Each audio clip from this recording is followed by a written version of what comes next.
Welcome to our third Tepperman Masterworks concert on January 24th and 26th, featuring just one work, the grand opera Orfeo by Christoph Willibald Gluck.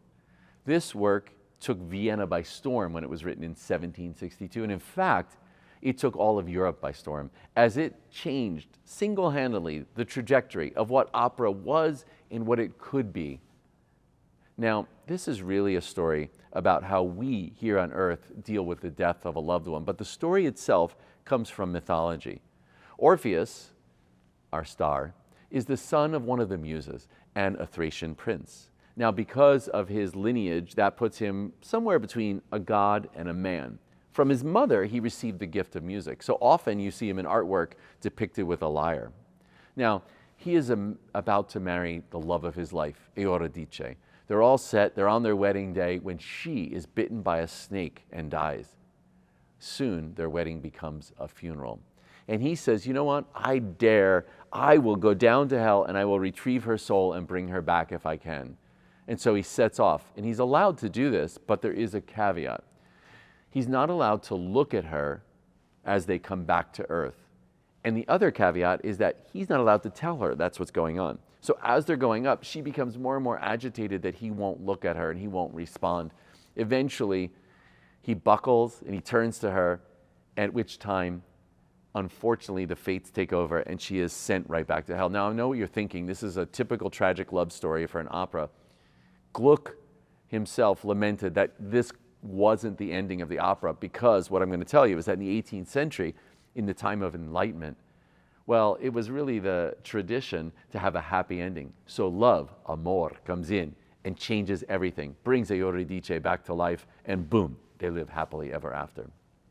Now, as I mentioned, this opera did change the trajectory of operas. And in fact, this particular opera broke all of the rules of Italian opera, which was the fancy opera of the day. First of all, in Italian opera, there was not a chorus usually. In this, there is a Greek chorus that you'll see on stage on both sides. Typically, an Italian opera has 6 characters and they all have backstories. In this opera, there are 3 characters only and they all tell the same story. And there are no extended arias, what we call da capo arias. All of the arias are short and right to the point and help keep the story moving along. Now, for Gluck, telling the story was more important than the traditions of these Italian opera singers. And in this way, Orfeo mimicked and imitated the influences of French opera, particularly of those of the composers Rameau and Lully. In addition, he pulled in the idea of more dance in the opera.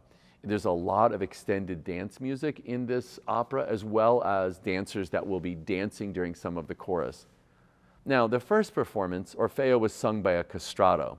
That is a male who has been kept in a youthful position, unfortunately, and this is no longer legal to create castrati, but it kept the voice of this man at a very high soprano quality, but also extremely strong and powerful. And that was the person who sang the original Orfeo. As I mentioned, we don't do that anymore, so now the roles are sung by mezzo-sopranos. In this case, Erin Armstrong, one of my favorite singers in the world, is going to be singing the role of Orfeo. She tells us a little bit about what it's like to take over the role of a male on stage.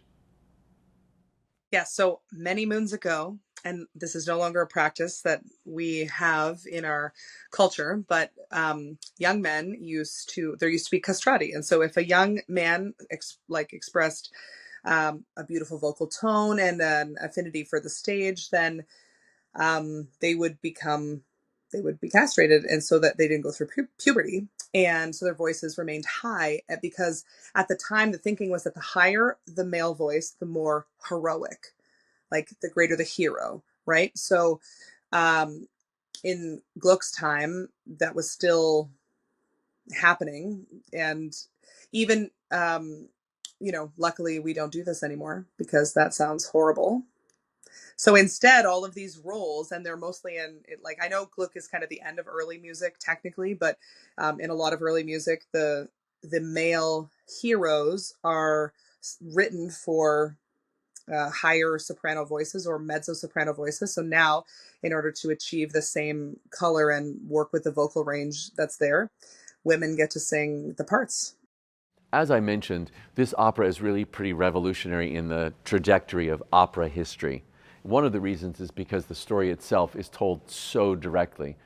Now, in the story, at the apex, when Euridice has died for the second time, when Orfeo turns around and she goes down to hell for the second time, there is a very famous aria that Orfeo sings. This aria is really the moment where we feel the angst and agita of Orfeo in this particularly dark moment. But for some reason, Gluck has written it in a very major key, very kind of upbeat almost. Erin talks to us about the dichotomy of those two things going on at once. So yeah, you have there's one theme or melody that returns three times, and each time, it's in its own, it's I guess a quickened stages of grief, kind of. And I think at the beginning there's also a little bit of a disbelief, and I think that might be why it starts in a major key, because it would be really hard to accept that this had just happened, especially in the moment, especially after everything that he's gone through to get her back, and their love, kind of triumphing for him to be allowed to go get her. He finds her, he can bring her back. He doesn't succeed at it. So, as I mentioned earlier, the tradition of the day in Vienna, as part of the enlightened way of thinking, was that a good story had to have a happy ending. Not all operas have to have happy endings, but this one for sure will. Because in this story, Amore, who is love, she re-enters and she fixes the situation, declaring that Orfeo has suffered enough. They live happily ever after. Now, the experience that you're going to have with us on stage in this opera includes the three soloists, Orfeo, Euridice, and Amore, the Windsor Symphony Orchestra Chorus sitting on both sides of the orchestra, the Windsor Symphony, of course, as well as dancers from St. Clair College. They will be dancing all of the interludes and even sometimes when the chorus is singing. As an added twist, Kristen Wicklansky, who is faculty member at St. Clair College and director of this particular production, she and I have set this opera in a steampunk style. That is to say, in an early Industrial Revolution time period. This happens all the time with opera, and it kind of gave it a little grit and I think really connects it up to our story here in Windsor. Now, the story has been around for a very long time, and it's told in many ways. In fact, you may have even heard it recently on Broadway in the musical Hadestown, which is the exact same story of Orpheus and Euridice. While it will be sung in the original Italian, we will have the super titles above the space translating as we go. So join us on January 24th and 26th. By the way, in case you're wondering why the 2 days aren't together like they typically are, singers need a day break in between their performances of an opera, so we're performing this particular masterworks on Friday night and Sunday afternoon. See you at the Capitol.